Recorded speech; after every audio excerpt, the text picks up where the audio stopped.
Pakistan stock exchange. अच्छा, ये नाम सुनकर ही अक्सर लोगों को लगता है कि ये कोई बहुत ही पेचीदा, कोई रॉकेट साइंस किस्म की चीज़ है।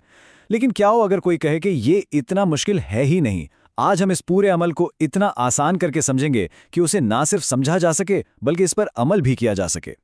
चले, सबसे पहले इस सवाल की बात करते हैं जो अक्सर जहन में आता है। क्या वाकई माहाना सिर्फ 5,000 रुपए जैसी छोटी सी रकम से कोई बड़ी दौलत बन सकती है? क्या ये मुमकिन भी है? तो जनाब, जवाब आपको शायद हैरान कर दे। अगर यही छोटी सी रकम 30 साल तक लगातार इन्वेस्ट की जाए और इस पर औसतन 18% सालाना मुनाफा मिलता रहे, तो ये रकम 13.5 करोड़ रुपए बन सकती है। जी हां, आपने सही सुना, ये कोई जादू नहीं है, ये है कंपाउंडिंग की ताकत। तो सवाल यह है कि यहां तक पहुंचा कैसे जाए। चलें देखते हैं कि आज हम क्या क्या समझने वाले हैं। हम ब्रोकरेज अकाउंट से शुरू करेंगे, फिर देखेंगे कि अकाउंट्स की कौन कौन सी किस्में हैं, उसे खोलने का तरीका क्या है, पहली इन्वेस्टमेंट कैसे करनी है, और आखिर में सबसे अहम बात, एक लॉन्ग टर्म प्लान पर बात करेंगे। तो चलें पहला कदम उठाते हैं। देखें, स्टॉक मार्केट में कुछ भी खरीदने या बेचने के लिए सबसे पहले जिस चीज़ की ज़रूरत पड़ती है वो है एक ब्रोकरेज अकाउंट। आसान लफ्ज़ों में समझ लें कि ये मार्केट में दाखिल होने का आपका गेट पास है। तो ये ब्रोकर कौन होता है? बहुत ही आसान अल्फाज में ब्रोकर एक रजिस्टर्ड कंपनी है जो आपके और स्टॉक एक्सचेंज के दरमियान एक पुल का काम करती है। आप खुद जाकर बराह रास्त शेयर्स नहीं खरीद सकते, इसके लिए आपको हमेशा एक ब्रोकर की जरूरत पड़ती है। अब आता है सबसे बड़ा डर, क्या ये ब्रोकर्स महफूज हैं? कहीं ये पैसा लेकर भाग तो नहीं जाएंगे?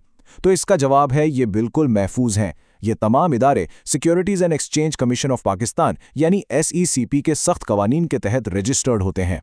तो ये सोचें भी मत कि ये कहीं भाग सकते हैं, क्योंकि इन पर हर वक्त कड़ी नजर रखी जाती है। ठीक है, तो जब आपने फैसला कर लिया कि अकाउंट खोलना है तो आपके सामने कुछ ऑप्शंस आएंगे। ये जानना बहुत ज़रूरी है कि आपकी सूरत हाल के लिए कौन सा अकाउंट सबसे बेहतरीन है। देखिए, मोटे मोटे तौर पर 3 तरह के अकाउंट्स हैं। पहला है स्टैंडर्ड अकाउंट। ये उन लोगों के लिए है जो नौकरी करते हैं या अपना कारोबार चलाते हैं। इसमें आमदनी का सबूत देना पड़ता है। दूसरा है सहूलत अकाउंट। ये खास तौर पर तलबा और घरेलू खवातीन और हजरात के लिए डिज़ाइन किया गया है। इसमें इनकम प्रूफ की ज़रूरत नहीं, लेकिन हाँ, 10 लाख रुपए की एक हद होती है। और तीसरा है रोशन डिजिटल अकाउंट, जो बैरून मुल्क मुकीम पाकिस्तानियों को पाकिस्तान में इन्वेस्ट करने की सहूलत देता है। ठीक है, तो जब आपने अपने लिए सही अकाउंट चुन लिया, अब देखते हैं कि इसे खोलना कैसे है। यकीन करें, यह अमल अब बहुत ही आसान हो गया है। आप ये सब कुछ घर बैठे बैठे कर सकते हैं। ये पूरा प्रोसेस ना सिर्फ 4 आसान से स्टेप्स में मुकम्मल हो जाता है। पहला काम, SECP से मंजूर शुदा कोई अच्छा सा ब्रोकर चुनें। दूसरा स्टेप, उनकी वेबसाइट पर जाकर ऑनलाइन फॉर्म भर दें। तीसरा, अपने डॉक्यूमेंट्स अपलोड करें। और चौथा और आखिरी स्टेप, NCCPL की ऐप के जरिए अपनी बायोमेट्रिक तस्दीक मुकम्मल कर लें। बस इतना सा काम है। और डॉक्यूमेंट्स? घबराने की ज़रूरत नहीं, बहुत ही आम सी चीज़ें हैं। आपको अपने शनाख्ती कार्ड की कॉपी चाहिए, वो मोबाइल नंबर जो आपके नाम पर रजिस्टर्ड हो, एक ईमेल एड्रेस, आपके बैंक अकाउंट की तफसीलात, हाँ, इसमें एक चेक की तस्वीर भी शामिल होगी। और अगर आप स्टैंडर्ड अकाउंट खोल रहे हैं तो बस आमदनी का कोई सबूत देना होगा। चले जी, अकाउंट तो खुल गया, मुबारक हो। लेकिन अब असल सवाल, पहली इन्वेस्टमेंट कहाँ और कैसे की जाए? खासतौर पर जब आप बिल्कुल नए हों, तो सबसे आसान और महफूज तरीके क्या हैं? शुरुआत के लिए 2 सबसे आसान रास्ते हैं। पहला है म्यूचुअल फंड्स। इसमें एक एक्सपर्ट आपकी जगह आपके पैसों को मुख्तलिफ जगहों पर लगाता है।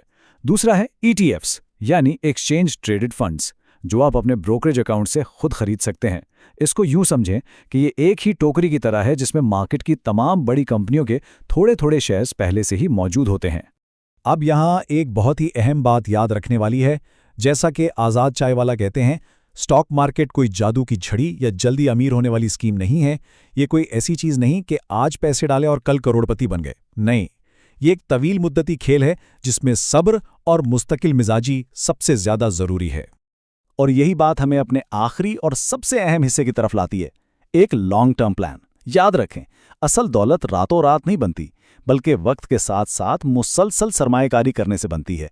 ज़रा इस चार्ट को गौर से देखें। अगर कोई माहाना 10,000 रुपए इन्वेस्ट करता है तो 10 साल में वो रकम 46 लाख रुपए बनती है। लेकिन अगर सिर्फ 10 साल और इंतजार कर लिया जाए, यानी 20 साल तक यही अमल जारी रहे, तो वो रकम सीधा 4 करोड़ तक पहुंच जाती है। वक्त दुगना हुआ, लेकिन दौलत तो तकरीबन 9 गुना बढ़ गई। यही है असल में कंपाउंडिंग का जादू। तो सारी बात का निचोड़ ये है कि आप कितनी बड़ी रकम से शुरू कर रहे हैं ये इतना अहम नहीं है। असल चीज़ ये है कि आप कितनी मुस्तकिल मिजाजी से और कितने लंबे अरसे तक ये काम करते रहते हैं।